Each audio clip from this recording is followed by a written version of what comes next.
Boa noite para você, querido internauta que está acompanhando mais uma live aqui, Nishmar número 4. Muito obrigado pela sua presença. De antemão, já quero lançar o desafio para você que está nos acompanhando. Curte, comenta, compartilha, manda a sua pergunta. Chega junto com o assunto de hoje. É muito bacana, é muito legal. E para falar do assunto de hoje, que é a mesa, lugar do diálogo e do encontro, eu recebo Padre Silvio Costa de Oliveira. Padre, muito obrigado por aceitar o nosso convite. Seja muito bem-vindo. Obrigado, Gabriel. Eu que agradeço o convite de toda a família Nishmar, os padres religiosos de Sion, para estar essa noite com vocês, partilhando um pouquinho do artigo que eu escrevi para essa revista de número 4. Show de bola. E para quem não sabe, o Padre Silvio é pároco da Igreja Nossa Senhora do Retiro em Pirituba. É certo? Isso. Nossa Senhora do Retiro em Pirituba. É a única Nossa Senhora do Retiro no mundo, não existe. Sério? Certo, não tem. Nossa, que responsabilidade, que honra também, não? Então, né? Manda um abraço também para a galera lá da paróquia que está acompanhando. Aos meus paroquianos, aos queridos irmãos da paróquia Nossa Senhora do Retiro em Pirituba. Maravilha. O padre escreveu aqui para a revista Nishmar número 4, essa daqui, não sei se você já recebeu a...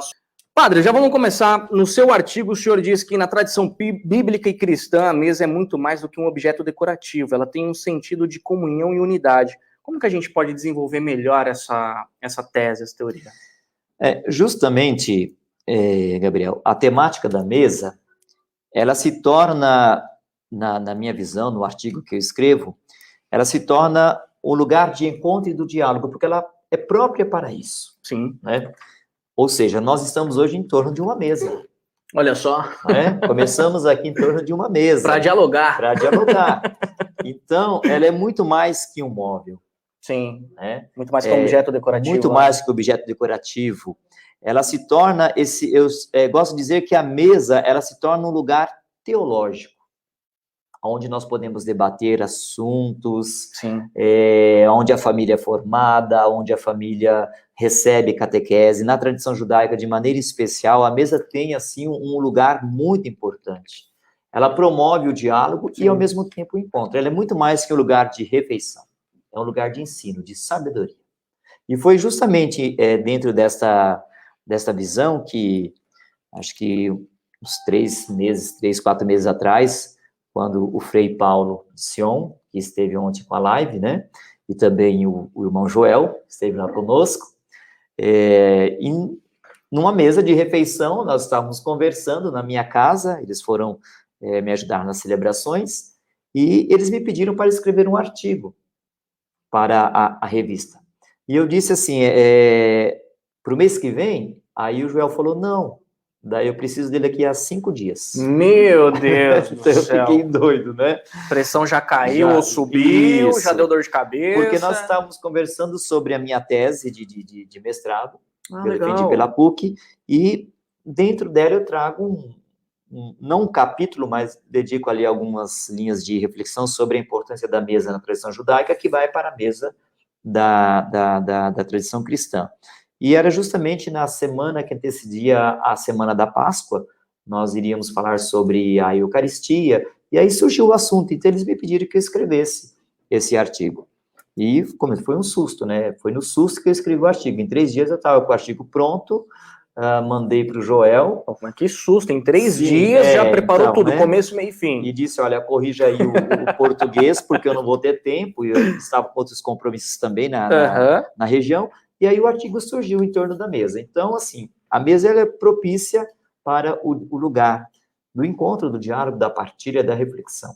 Né? Maravilha. Aqui, você que está aí na sua casa acompanhando também a nossa live, está com a revista na mão, se você não está com a revista na mão, você não sabe o que você está perdendo, mas você que está acompanhando, tem um trecho aqui na página 40, aqui que o senhor coloca, assim também, nessa questão dos diálogos, os países, como tem a ONU também, né, se reúnem em torno da mesa para deliberar questões de paz, de guerra, entre outras questões. Então, a mesa, além de ser um objeto decorativo, ela é um ambiente em que você tem a opção de dialogar, de resolver problemas, de construir ideias. O senhor acha que hoje, no século XXI, uma pergunta que não está no roteiro aqui, mas hoje, século XXI, esse sentido se perdeu? E se sim, por quê? Eu vejo assim, nós temos ainda 2 momentos. A mesa, ela ocupa ainda nas famílias, e vamos dizer assim, nas constituições que regem aí os nossos valores, os nossos valores, o mundo, enfim, os estados, ela ainda ocupa um lugar central. Mas na família eu creio que ela está sendo um pouco desvalorizada. Hoje a mesa está sendo trocada, ela não se torna mais um lugar da refeição, do encontro e do diálogo, até porque a correria da família moderna de hoje, né, nos impede de estarmos juntos à mesa todos os dias. Mas outro problema que eu vejo também é a questão de nós fazermos as refeições diante da televisão, do Facebook, enfim. Então, a mesa acaba perdendo o seu valor. Mas ainda nós conseguimos resgatar nos momentos mais importantes, nas festas religiosas, almoço de Páscoa, almoço de Natal, Ano Novo, Dominical, muitas famílias ainda conseguem manter esse encontro em torno da mesa, né? Então, assim, dentro dessa visão, desse contexto, ela ainda se torna um lugar importante na vida das famílias, né? Na ONU, ela tem um lugar presencial, fundamental, a mesa do ensino,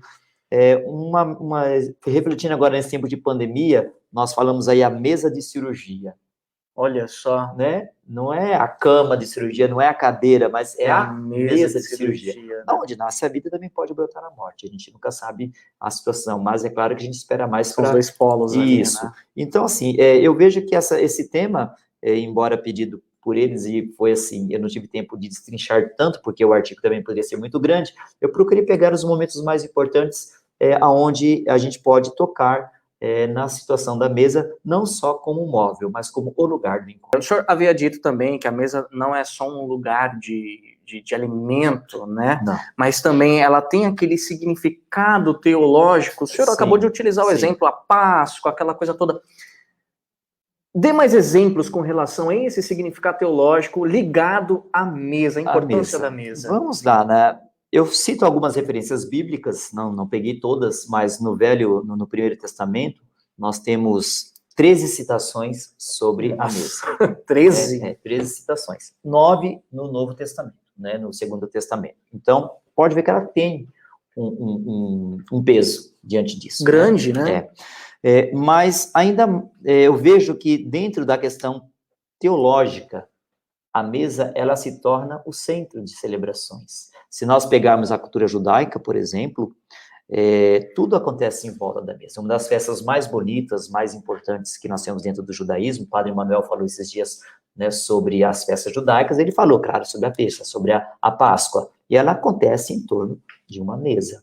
A começar pelo arrumar da mesa, cada um, os utensílios, os seus lugares. Então, ou seja, ela vai se tornando esse lugar teológico, onde será revivida toda a história de libertação e também já vai nos encaminhando para a nossa Páscoa, né? A Páscoa cristã. Então, ela é um ponto de ligamento entre cristãos e judeus, ela é um ponto de reflexão muito teológica, legal. Porque em torno desta mesa da Páscoa, por exemplo, judaica, o pai se torna o grande sacerdote, aquele que vai ensinar, que vai educar, que vai contar, o filho mais novo vai questionar, então ela se torna um lugar de diálogo, de participação, de comer, importante. Não somente fazer ali uma refeição, mas estar à mesa significa estar dentro daquele momento da libertação de Deus sobre o povo de Israel. Fazer parte do seio familiar. Fazer parte do seio. Então, é muito importante a mesa dentro desse contexto, porque ela tem essa capacidade de unir e de reunir as pessoas.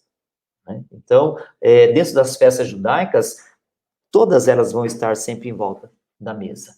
Né?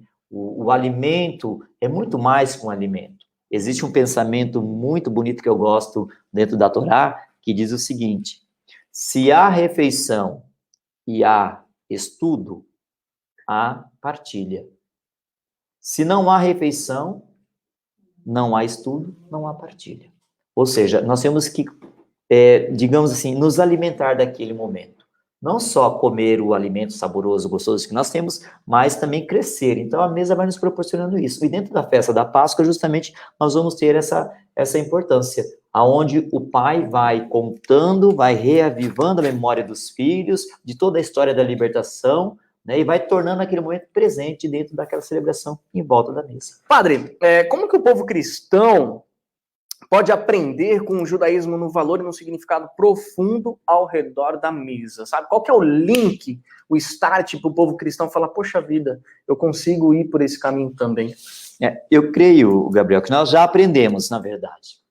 Porque a igreja hoje, na sua constituição celebrativa, litúrgica, ela está em torno dessas duas mesas, a da palavra e da Eucaristia, que nós herdamos praticamente da comunidade judaica, né? É claro que muitas vezes, quando nós vamos à celebração da Santa Missa, nós não temos aquela referência do que é aquelas duas mesas. Até eu falo com as pessoas, eles mudam na liturgia, o ambão da palavra. Eu falo, não, gente, é mesa da palavra. É mesa. São duas mesas distintas, mas que elas possuem a mesma função, o mesmo poder, nos alimentar, né? Elas estão unidas, elas estão juntas. Eu trato sobre isso. Os nossos irmãos judeus nos ofereceram primeiro a mesa da palavra, mas juntamente com a mesa também da Eucaristia. Estava dentro daquele contexto celebrativo, a começar pela festa da Páscoa, né? Então, talvez a nossa visão sobre o ato celebrativo não esteja focado naqueles dois momentos, mas toda a nossa Assembleia é voltada para a mesa. Tanto a mesa da palavra, que é a primeira, que vai nos preparar, e depois para a mesa da Eucaristia, que vai nos alimentar, né? É a presença do Senhor que vem a nós no alimento, na instrução e na Eucaristia. E o mais bacana é que com esse tema, né, porque o senhor falando, realmente dá pra gente começar a entender os caminhos ali. Poxa vida, quando a gente fala em mesa, a gente pensa na mesa da nossa casa, mas também quando a gente vai para a partilha, que é a Santa Missa, nos encontramos, nos deparamos também com a mesa da Eucaristia e a mesa da palavra. Sim. Então, essa cultura da mesa, ela já vem... E a igreja trabalhou muito sobre essa questão. Eu digo que nós, na Igreja Católica, persiste dentro de nós uma herança judaica muito forte, que nem os judeus têm mais. Ô, louco! Nós temos mesa do sacrifício, altar, onde se queima o incenso, onde se faz a oferta, né? Nós temos o sacerdote, que hoje os judeus não mais têm, nós temos, né? Então, olha só, essas duas heranças estão bem fortes presentes. Altar, sacerdote e sacrifício. É uma liturgia já do segundo templo, que era bem arraigado na época de Jesus, bem presente na vida. E a igreja traz consigo essa herança ainda presente dentro da Igreja Católica, subsiste a importância desta mesa. Importante isso, né? Que então bonito também essa reflexão, né, padre? Então, é por isso que a igreja trabalha essa dimensão justamente da mesa da palavra e da mesa da Eucaristia, e eu, no artigo, faço a união das duas. Uma é preparação para a outra. Padre, o senhor escreveu o artigo em 3 dias? Em 3 dias. Em 3 dias. Fritou os neurônios ali. Ah, sim, teve que, né?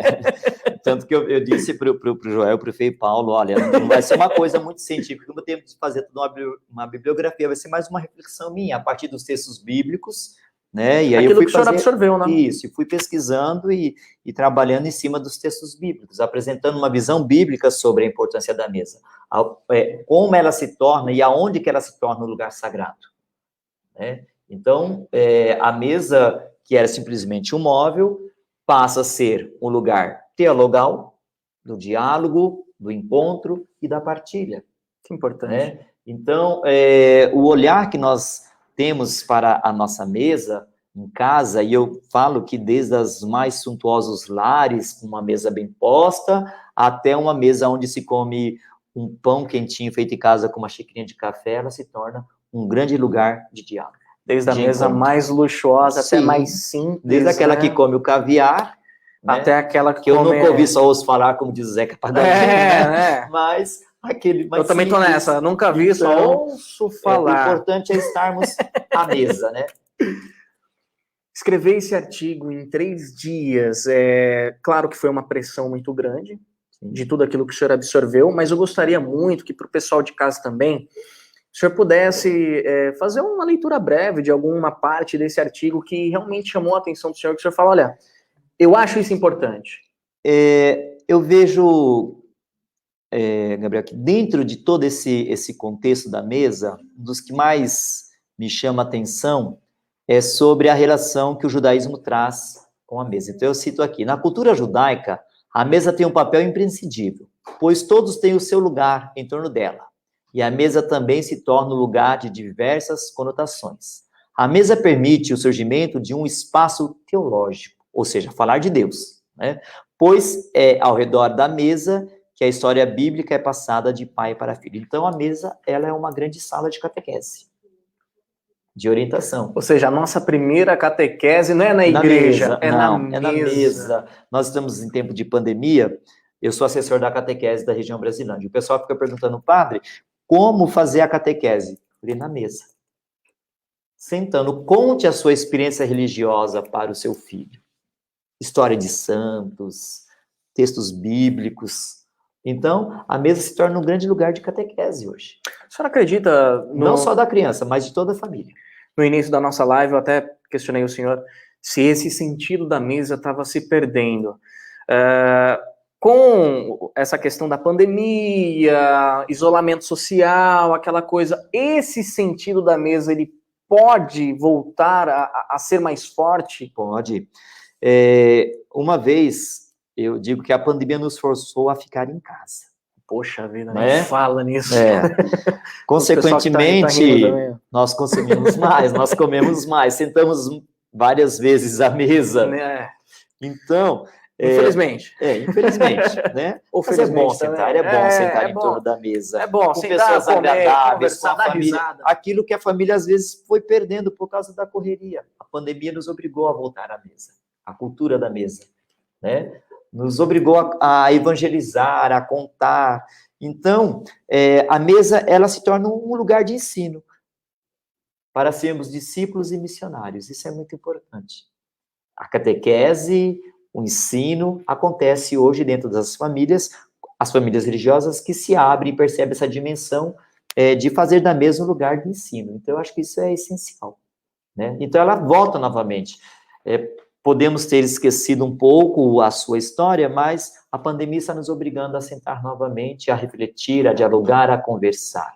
Dentro do nosso artigo, e dentro da cultura judaica, diz assim, que quando você se senta à mesa, evite trazer um assunto desagradável. Porque a mesa tem que ser um lugar de harmonia, de alegria, de partilha. Positividade. Se você traz um assunto desagradável para dentro do seu momento, do seu jantar, comumente, quando alguém traz algum assunto que é desagradável, a primeira coisa que a pessoa fala, perdi a fome, levanta e vai embora. A gente vê isso muito em novela, né? Isso, perdi a fome, levanta e vai embora. Ou seja, a mesa tem que ser um lugar, então, de harmonia. Este é o verdadeiro sentido. Estar ali para harmonizar. Então, procurar trazer para a mesa sempre algo bom. Contar o dia, as experiências, mas sempre visando aquilo que é próprio dela. Promover o diálogo da cultura, aquilo que o Papa Francisco tem falado, né? O diálogo da cultura, não do fechamento, né? Mas abrindo-se intensamente a esse diálogo. Então, eu creio que a mesa é o lugar propício para isso acontecer. É um lugar propício também, voltando naquela questão, né, de que é um ambiente que para resolver, deliberar situações de estresse, situações que o mundo vem passando também, né, que o senhor até cita a ONU aqui, que eu acho bater nessa tecla é muito importante, né? Com tudo que a gente vem passando hoje, nas missas que o senhor celebra, aqui nos bastidores, a gente tá falando, nossa, celebrar a missa na pandemia no começo foi difícil, né, porque era uma questão ao vivo, era remotamente e tal, aquela coisa, a dificuldade todo novo é diferente para nós. Sim. O senhor sente que o povo deu uma baixada nos ânimos, ou os ânimos se acirraram? Eu vejo assim, a mesa, nesse sentido, pode ajudar também? Nós construímos, nesse sentido, uma mesa virtual. Olha só como tudo conecta, cara, mas o cara nós é um mestre uma mesa virtual. Porque para nós, sacerdote, eu que me formei em comunicação, não tenho problema em falar com a câmera ali. Me dou bem, não tem problema. Já é de casa? Muitos outros padres têm essa dificuldade de, né? Você pensa o que é celebrar uma missa, estando tudo pronto, e você olhar para a câmera e ver os bancos vazios. As pessoas nos veem, mas nós não vemos as pessoas. Então, você tem que ter foco naquilo que você vai fazer, lembrando que você está aqui, eles estão lá, E a tecnologia vai nos ajudar a formar essa unidade da mesa. Distanciada, separada, mas ao mesmo tempo nós estamos nos unindo, nos conectando pela fé. Então, foi uma grande aprendizagem para nós, sacerdotes. O povo também aprendeu o valor de usar as redes sociais, né, da melhor forma possível, participando das celebrações virtualmente. Gerou algumas crises, sim, não vou dizer que não, alguns problemas, mas ao mesmo tempo vai nos abrindo para uma nova realidade, que é estarmos aí na era da comunicação, usando os meios sociais. Então, muitos tiveram que aprender a mexer com o celular, a vovó, o vovô, todos aqueles que não estavam... Repaginou o pessoal, Repaginou. Né? Atualizou. Então, quer dizer, vamos procurar sempre olhar essas realidades sempre com o olhar da fé, sempre para o bem. Estar em torno da mesa, mesmo que não seja presencial, nós estamos em torno da mesa virtualmente. É o que nós estamos fazendo hoje. A Semana Sioniense acontecendo e atingindo quantas pessoas já estão sendo atingidas nesse momento, participando conosco. Estamos em torno de uma mesa virtual, do ensino, da palavra, da oração, enfim, tudo se encaixa. Aqui eu quero também poder falar para você que está nos acompanhando, a gente tem a Nishma número 5, tá? Em breve, já está disponível para o pessoal? Já está disponível para o pessoal? Saiu hoje, né? Saiu hoje. Tá quentinha? Cheiro de novo? Nossa, legal. E a novidade dela, né? Escrita só por mulheres. Só por mulheres. Olha só que bacana. Um complô de mulheres para salvar vidas. Olha que importante. Mas, justamente dentro desse... Porque eu acho que os artigos, e da forma como a Nishma traz, são artigos simples, que as pessoas entendem. A linguagem é muito fácil, né? Linguagem acessível a todos, né? Pode ser usado na catequese, você pode usar na formação familiar. Por exemplo, se você pega... Agora eu vou puxar a sardinha, né, a brasa para minha sardinha. Se você pega, por exemplo, a minha mesa, né? Olha só.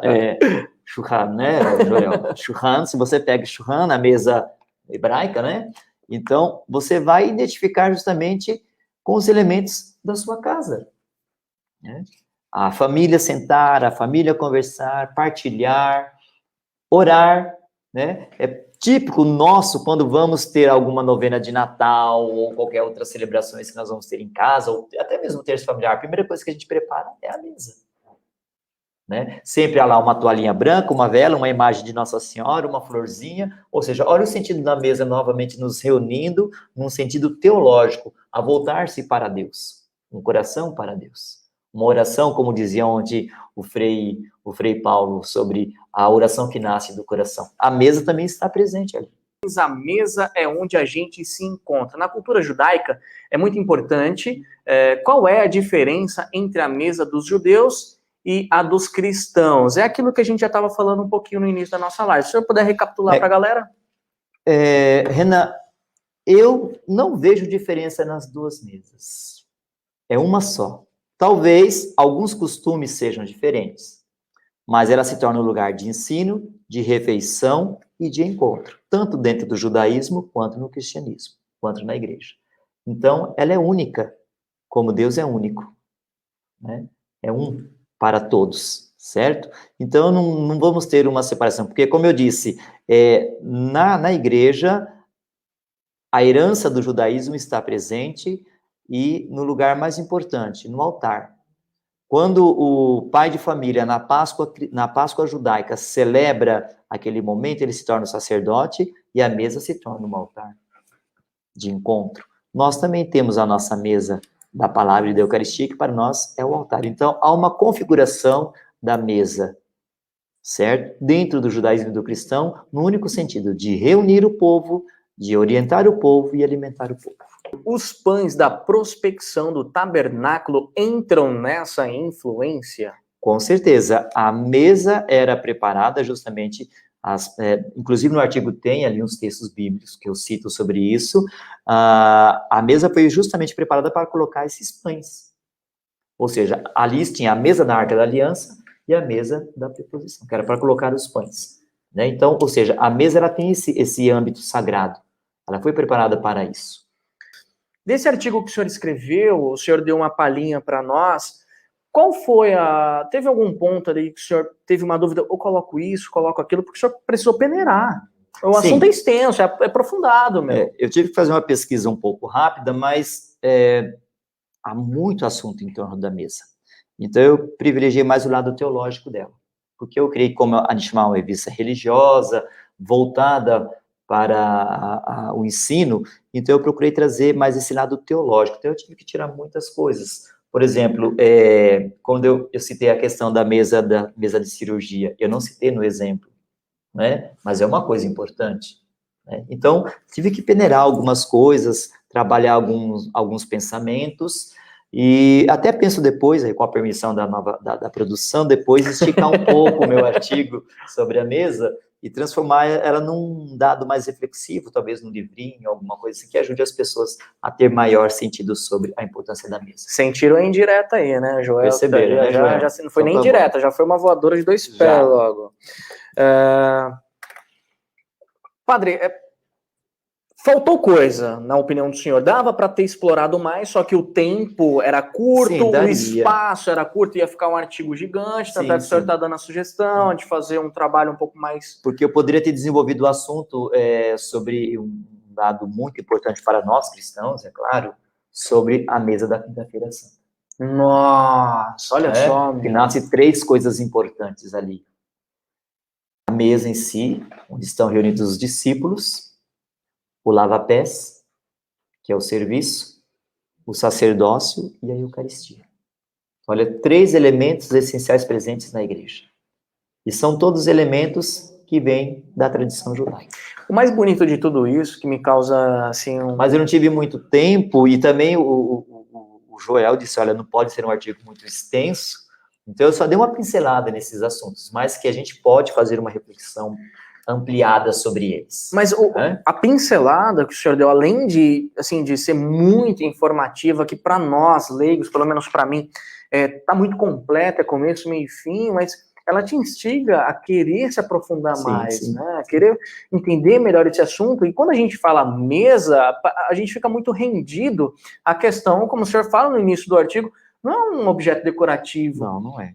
Poxa vida, você consegue realmente esmiuçar esse assunto e encontrar muita coisa que te leva à reflexão da família. Pode salvar famílias. Sim, salva com certeza. Famílias.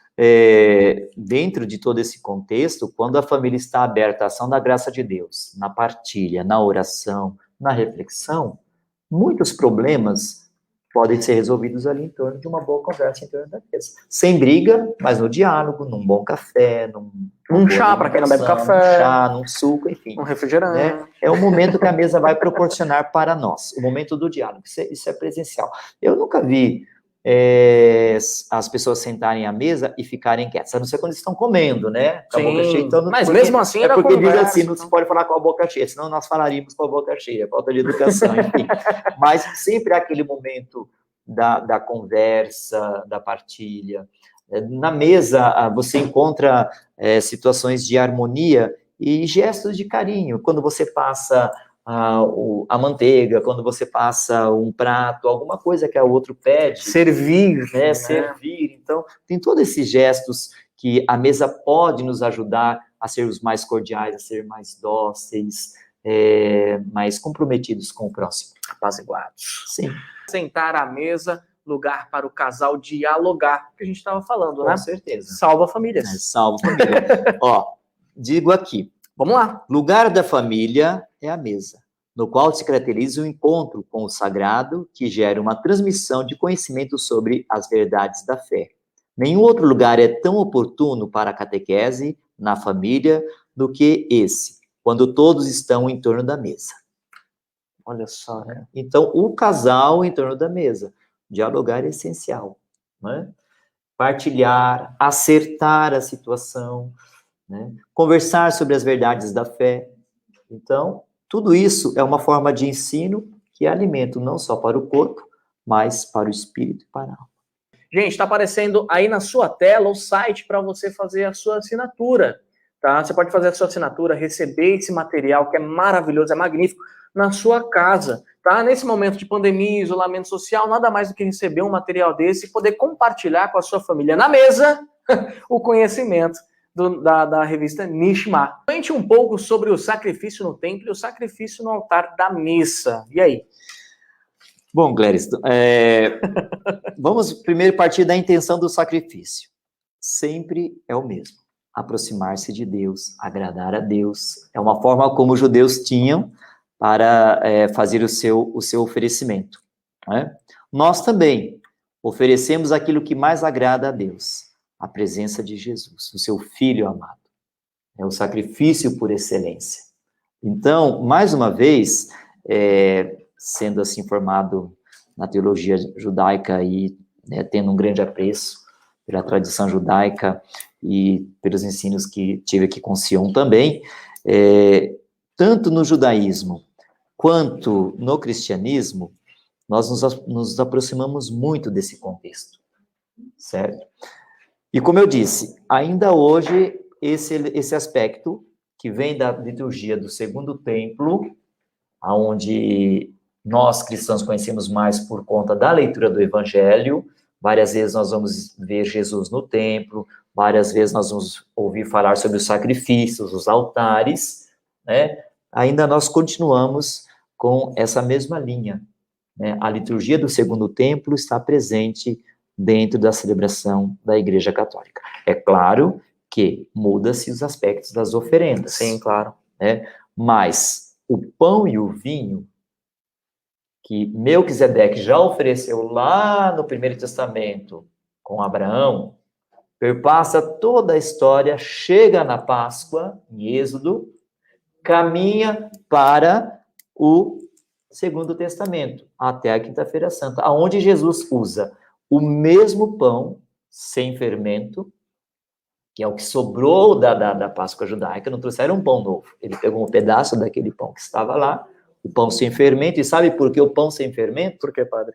Porque justamente o pão sem fermento, antes da festa da Páscoa, ainda em Israel, não sei se Joel continua essa tradição ainda de limpar os fermentos da casa, então nas casas judaicas, 7 dias antes de iniciar a festa, todo tipo de alimento que é fermentado é tirado fora da despensa, fora das casas, é consumido. Nossa. Isso, porque o fermento, biblicamente, é sinal do pecado. Louco! Então, é tirado. E o pão que é oferecido ali é um pão puro, somente água e trigo amassado. Que é para lembrar o básico. Que é para lembrar o que eles comeram lá no Êxodo, né? Porque foi muito rápido a saída, certo? Então é um pão puro, sem fermento, sem pecado. E Jesus, por isso que ele diz: eu sou o pão vivo que desceu do céu. Ou seja, a vítima perfeita e pura é oferecida ainda por nós, sem fermento, sem pecado, pelos nossos pecados. Então, essa relação de sacrifício no Primeiro Testamento, na religião judaica, para nós, no cristianismo, em especial no catolicismo, porque nas outras religiões cristãs também não tem essa dimensão sacrificial de oferecimento, se oferece muita coisa a Deus, né? Dízimos e ofertas, tal, mas a questão de oferecer a vítima mesmo, pascal, como nós temos, somente na Igreja Católica, na Igreja Ortodoxa, que ainda subsiste essa dimensão do sacrifício do culto. Né? Maravilha. Então, está mais ou menos dentro dessa questão, dessa relação. Não sei se eu respondi, mas é que eu busquei um pouco lá atrás para trazer... lógico que eu respondo. A origem do pão, que nasce lá em Melquisedeque, o oferecimento do pão e vinho, que passou em Êxodo, e que vai justamente desembocar na mesa da Eucaristia. Isabel Candiani dos Santos. Quando sentávamos à mesa, minha mãe pedia para a gente fazer silêncio, porque a mesa era sagrada, e nós obedecíamos. Isso. É um sinal de sacralidade da mesa. Está ali. Rezava-se e ia consumir o alimento. Né? Mas também eu creio que vocês davam uma conversadinha, né, Isabel? Tá. Que os fundadores de Sion, sim, eles tiveram profundamente essa dimensão da mesa. Olha aí. Né? Eles participaram, vivendo dentro dessa tradição judaica, a cultura da mesa, né? Onde eles reuniram as irmãs, os irmãos, onde fizeram o ensinamento da Torá, né? E onde descobriram, dentro de toda esta revelação que tiveram lá na França, diante da imagem da Virgem, né? A experiência da mesa da Eucaristia. tanto que se tornaram padres, confeccionadores da Eucaristia. Ou seja, eu falo que o padre, ele tem que saber muito preparar a mesa. É a mesa mais importante da vida dos cristãos, né? E os fundadores de Sion, graças a Deus, eles tiveram esse apreço pela mesa. Vindo da cultura judaica, souberam introduzir a mesa cristã com todos os elementos, sem desprezar a sua história, a sua cultura, a essência, né? A essência. Então, e o mais bacana é que não é por atitudes, mas também é pelo que você coloca do seu coração aqui em cima ali, né? Então isso é fundamental. É muito com certeza. Eles colocaram Sion no altar de Deus. Maravilha, olha aí. Olha só, hein, pessoal, que bonito. Que bom.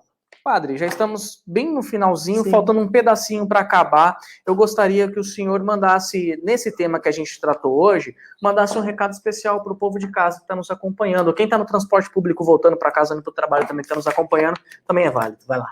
Eu convido você, nesta semana que está nos acompanhando, na Semana Sioniense, a sentar conosco na mesa do ensino, da partilha e na sua casa, na mesa do amor, onde nós conseguimos partilhar, rezar, educar, orientar e formar na fé as nossas famílias. Se alguém perguntou para mim, padre, qual a mesa mais importante que eu tenho que escolher? E eu digo, mais uma vez, repito, a mesa do amor. Escolha a mesa do amor. Esta é a mesa de Jesus. Tá bom? Shalom, Leritraot.